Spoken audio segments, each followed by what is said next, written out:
received a great question this week regarding for sale by owner real estate transactions. And it reads, I was recently contacted by a former client. I helped them to purchase the home a couple of years ago, and now the tenant wants to buy it.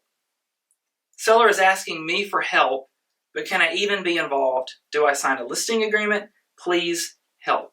So this is a great question, and it does come up from time to time because there certainly are situations where a homeowner and a prospective buyer have already been introduced to one another.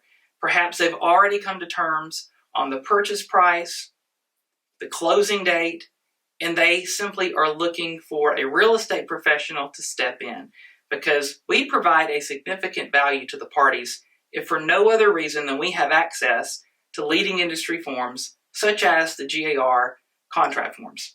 Now, in most of these cases, we will serve as what we refer to as a transaction broker. A transaction broker is a broker involved in a deal who doesn't represent anyone as a client. Everyone's a customer, and we are essentially performing ministerial tasks for the parties by preparing documents for them. Now, in this case, we will recommend an authorization to show unlisted property. This is a form that confirms the real estate commission to be paid at closing.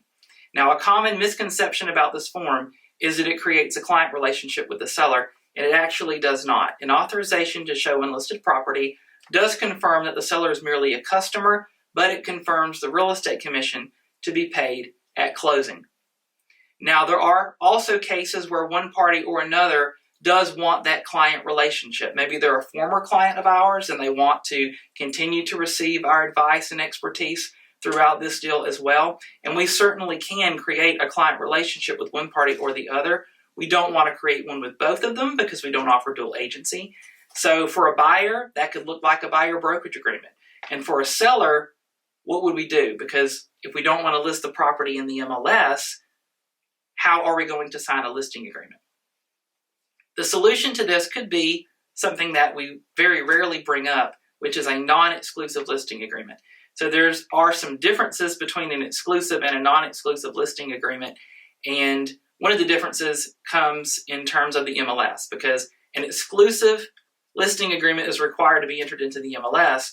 A non-exclusive is actually prohibited from being entered into the MLS per the MLS rules and regulations. But the win-win in that case is the non-exclusive still does create a client relationship with the broker, and it also sets forth commission to be paid at closing in the agreement as well.